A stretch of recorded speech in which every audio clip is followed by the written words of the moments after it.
on the member for Carleton's motion today. I do have to say it's unfortunate to witness the Conservative members continuing alarmist attacks on pricing carbon pollution. And it takes me back many years. It takes me back to 15 years ago as British Columbia's Environment Minister, when that was the argument of the day.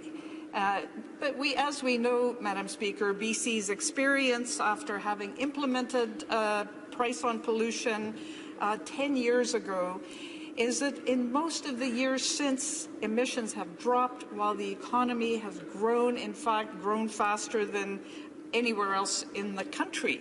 So I do encourage the members opposite to notice that the world has moved on from these kinds of arguments, and that even many members of the business community and industry support the opportunities that pricing carbon creates for innovating and growing our clean energy economy.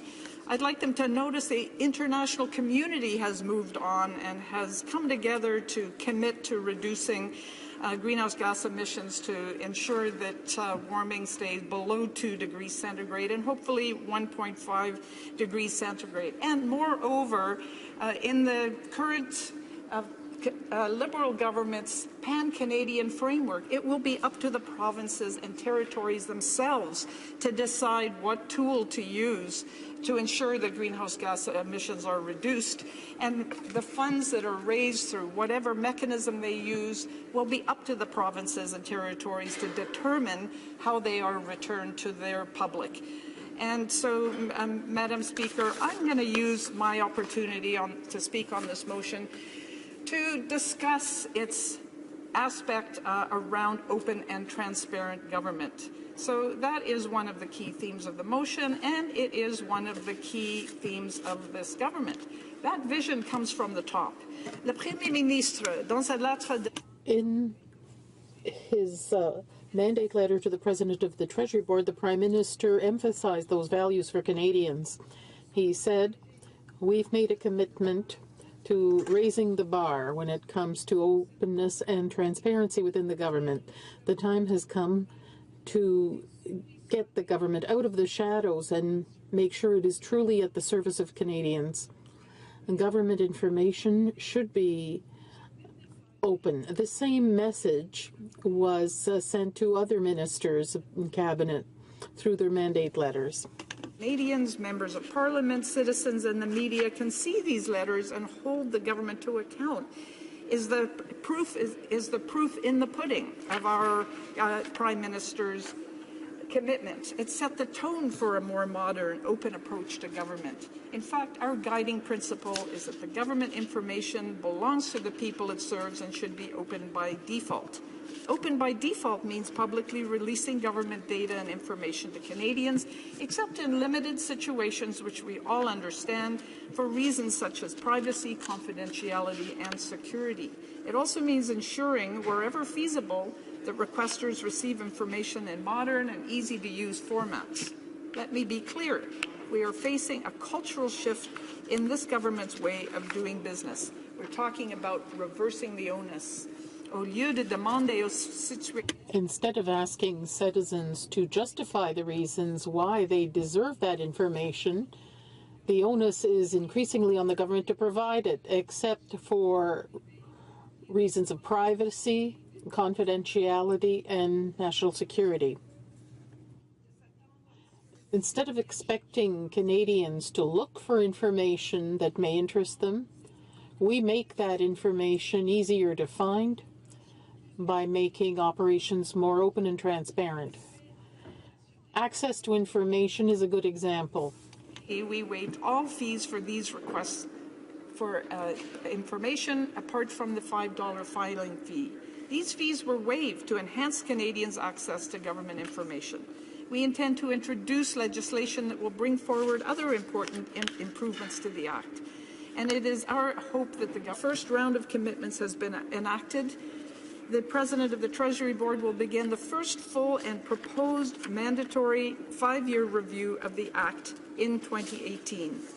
Mr. Speaker, this examination of access to information is a major component of our third biannual action plan for open government. After extensive in-person and online consultations, and it is part of our international relationship with the Open Government Partnership and its 75 members. The President of the Treasury Board announced that Canada will take a leadership role to improve transparency and open government worldwide. In December, he announced that Canada would adopt the International Open Data Charter, and Canada is a candidate for a seat on the Open Government Partnership Steering Committee. These are key parts of our international commitment to openness and transparency, and they will support strategic partnerships with governments and civil society organizations here and around the world. The shared global principles expressed in the Open Data Charter reflect our ongoing commitment to ensure government data is open by default. For example, we'll broaden and improve the government's open data and access to it.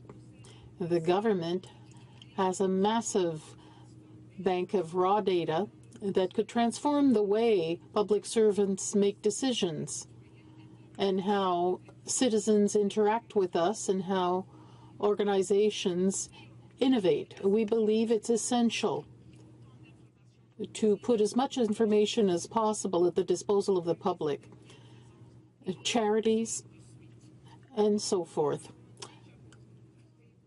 We've already achieved a great deal of progress, as you can see on the website, opencanada.gc.ca. Will increase the diversity, timeliness, and quality of this data.